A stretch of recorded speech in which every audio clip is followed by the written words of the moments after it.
दर्शक नमस्कार टिबेट टिभीको नेपाली प्रसारणमा स्वागत छ। यस सप्ताहको तिब्बत परम पवन दलाई लामा ज्यू र केन्द्रीय तिब्बती प्रशासनको साप्ताहिक समाचारहरूका साथ उपस्थित भएको छु। सुरु गरौं यस सप्ताहका प्रमुख समाचारहरू। भारत र प्रजातान्त्रिक सहयोगीहरूले चीनको धम्की सामना गर्नुपर्छ, केन्द्रीय तिब्बती प्रशासनका प्रमुख डाक्टर लोब्साङ सिङ्गेको अपील। स्वतन्त्र राष्ट्रिय विरुद्ध कम्युनिस्ट चीन, तिब्बतका लागि सम्भाव्यता र चुनौतीहरू। काङजोङ फाइनेन्सले भारतमा बस्ने तिब्बती उद्यमहरूलाई न्यूनतम ब्याजमा 5 करोडसम्मको ऋण। क्यानाडा चीन समितिद्वारा सर्वसम्मतिले चीन तिब्बती संवादलाई समर्थन गर्ने प्रस्ताव पारित। केन्द्रीय प्रशासनका स्वास्थ्य विभागले चमुण्डा क्वारेन्टाइन सेन्टरलाई सहयोग।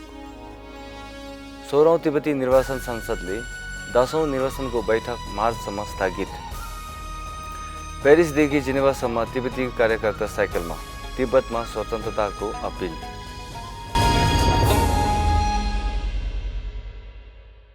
केन्द्रीय प्रशासनका प्रमुख डाक्टर लोब्साङ सिङ्गेले भारतीय समाचार मिडियालाई सम्बोधन गर्दै चिनिया कम्युनिस्ट पार्टी शासनको विरुद्ध प्रजातान्त्रिक भारतको वैचारिक लडाईँ भएको उल्लेख गर्नुभयो। डाक्टर सिङ्गेले गलवानको सीमामा भारतले चीनसँगको अर्को झगडाको सामना गर्नु परेको छ, जुन महिनौसम्म सुल्झिएको छैन र भारतले आफ्नो क्षेत्रीय हितको रक्षा गर्नुपर्छ र त्यसको लागि डोल्खम 2017 को रणनीतिक पुशब्याक अनुकरण गर्नुपर्नेछ। But as usual, the Chinese strategy is they enter 10 kilometers and they withdraw 2 or 3 kilometers back and say, there is what they call, peaceful settlement. But in the process, they occupy 7 kilometers of land. But having said that, the standoff and pushback was first time, I felt. So even at Galwan Valley, the pushback should continue. डोगलम pushback एउटा यस्तो घटना हो जसले चिनिया सरकारले आश्चर्यचकित पारी केही हदसम्म फर्किएका थिए। मन्त्री, विभाग सचिवहरू र केन्द्रीय प्रशासनका वरिष्ठ अधिकारीहरूको उपस्थितिमा भारतको 74औं स्वतन्त्रता दिवस मनाउँदै केन्द्रीय प्रशासनका प्रमुख डाक्टर लोब्साङ सिङ्गेले भारत सरकारले चिनिया सरकारसँग कुरा गर्दा तिब्बतको इतिहासले दिशानिर्देशनका रूपमा लिनका लागि सल्लाह दिनुभयो। Now, with this growing awareness, how important Tibet was and is and should be, I think there is growing interest and support for the Tibetan people. So we want to urge the great people of India to learn more about Tibet. Tibet is crucial in having peace in the subcontinent. So, and continue to support us. Doctor सिङ्गेले धर्मशालाको police ग्राउन्डमा 74औं स्वतन्त्रता दिवसको समारोहमा हिमाचल विधानसभाका अध्यक्ष श्रीमान विपिन सिंह परमार र अन्य प्रतिष्ठित सदस्यहरूको साथ उपस्थित हुनुभएको थियो।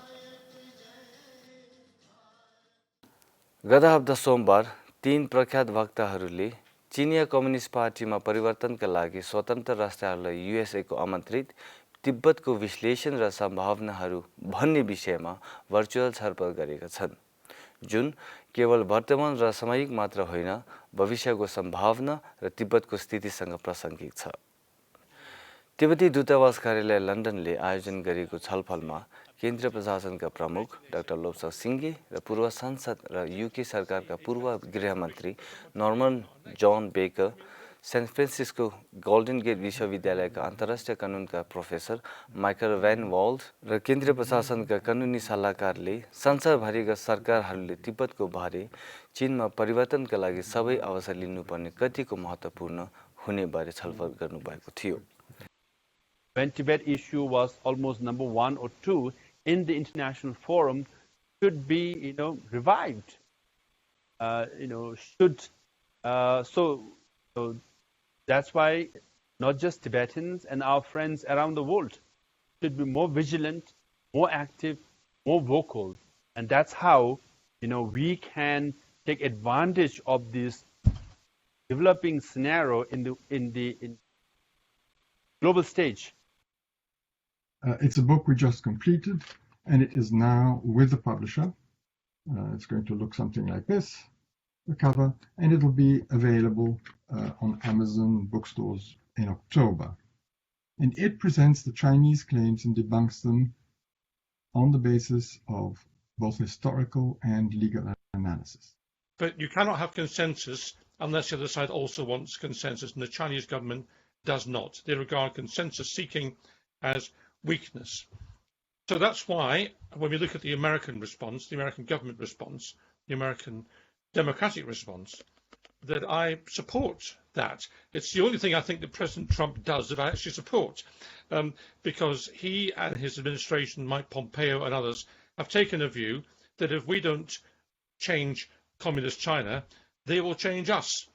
गत हप्ता मंगलबार केन्द्रीय तिब्बती प्रशासन र वित्त विभागले नयाँ ऋण उत्पादनको घोषणा गरियो, जसको अन्तर्गत खाङजोङ फाइनेन्सले भारतमा बस्ने तिब्बती उद्यमहरूलाई न्यूनतम ब्याजमा 5 करोडसम्मको ऋण प्रदान गर्नेछ।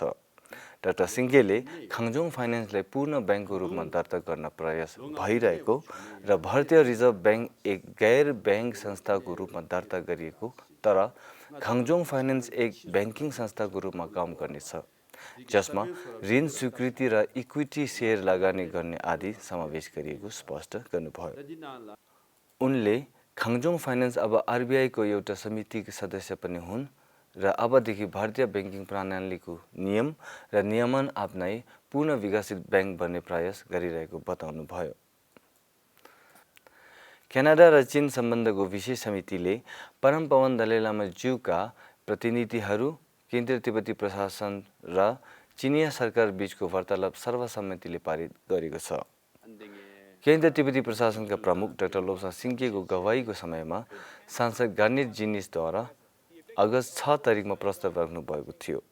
विशेष समितिले प्रस्ताव स्थगित गर्न मतदान गरी स्थगनको समयमा क्यानाडा तिब्बतको नेतृत्वमा क्यानाडाका तिब्बती समूहहरू र सङ्घहरूको समिति र तिब्बती दूतावास कार्यालय वाशिङटनले समर्थन गर्नुपर्ने अपिल गर्नुभएको छ। केन्द्रीय तिब्बती प्रशासनका प्रतिनिधिमण्डलहरूको नेतृत्वमा स्वास्थ्य मन्त्री श्रीमान छोचोङ वाङचुकले हिमाचल प्रदेशको दाद चमुण्डा क्वारेन्टाइन सेन्टरमा उपचार भइरहेको कोभिड बिरामीहरूको लागि खाना प्याकेज वितरित गर्नुभयो। जिल्लामा संस्थागत क्वारेन्टाइन सेन्टर जो अनिवार्य रूपमा कोभिडको उपचार केन्द्र हो, जसमा 60 भन्दा बढी बिरामीहरू कोभिड-19बाट सङ्क्रमित छन्। केन्द्रीय तिब्बती प्रशासनका प्रतिनिधिहरूलाई जिल्लाका डाक्टरहरू, सुविधा सदस्यहरू र जिल्ला आयुक्त कार्यालयले सद्भावनाको लागि धन्यवाद दिनुभएको छ। myself डॉक्टर संजय, मैं यहाँ pay dedicated Covid care centre जो हमारा डाट में है वहाँ पे अपनी सेवाएं दे रहा हूँ। आज इस मौके पे आपके जो तिब्बतियन गवर्नमेंट के health minister, general secretary and जो भी यहाँ पे लोग मौजूद हैं, उनके द्वारा एक जो ये फलाहार और फ्रूट्स एक्सेट्रा जो भी ये प्रोवाइड कराए गए हैं, ये एक बहुत ही अच्छा सराहनीय कदम है and very very thanks to all of you. गत हप्ता सोमबार 16औं तिब्बती निर्वाचनका सभामुख र उपसभामुखले 1 महिना अगाडि नै निर्वाचनको 10औं बैठक 2021 सम्म स्थगित गरिएको घोषणा गर्नुभयो। So with this, all these circumstances, all these problems due to this COVID-19, and according to the Charter, the Article 6, Article 49, the Clause 2, the Standing Committee and the Speaker and Deputy Speaker have rights to extend or to postpone the Parliament session. September महिनाको बैठक आयोजन हुन नसक्ने भए पनि तिब्बती संसदको सम्बन्धमा सम्बन्धित मामला र कारबाहीमा कुनै पनि लापरवाही नहुने भन्नुभएको छ। त्यस्तै केन्द्रीय तिब्बती प्रशासनका मुख्य कार्यालयहरू र संस्थाहरूको 2019 देखि 2020 सम्मको वार्षिक रिपोर्ट स्थायी समितिका सदस्यहरूद्वारा समीक्षा भइरहेको उल्लेख गर्नुभयो र त्यसकै आधारमा स्थायी समितिले वार्षिक प्रतिवेदनमाथि उठेका प्रश्नहरू मन्त्रीमण्डल सचिवालय मार्फत सम्बन्धित विभागमा पेश गरिने छ भन्नुभयो। तिब्बत, हङकङ र पूर्वी तुर्किस्तान सिन्जियाङको मानव अधिकार र स्वतन्त्रताको लागि संयुक्त राष्ट्रहरूले अपिल गर्दै तिब्बती साइकल अभियन्ता गावाङ छेपेल अगस्तको 19 तारिकमा पेरिसबाट जेनेभा स्विजरल्यान्डमा आइपुग्नु भएको छ। तिब्बती दूतावास जेनेभाको समर्थनमा गावाङ छेपेलले आफ्नो 8 पोइन्ट मानव अधिकारको उच्च आयुक्त कार्यालयमा अपिल गर्नेछ, जसमा तिब्बतको स्वतन्त्रता, सिन्जियाङको युगुर, हङकङको राजनीतिक र वातावरणीय शोषण र धेरै जीवन चीनको बजारबाट प्रभावित भएको जस्ता विभिन्न चिन्ताहरूलाई उजागर गर्नुभएको छ। आजको लागि साप्ताहिक समाचार यति नै। अर्को हप्ता साप्ताहिक समाचारका साथ फेरि भेटौँला। नमस्ते।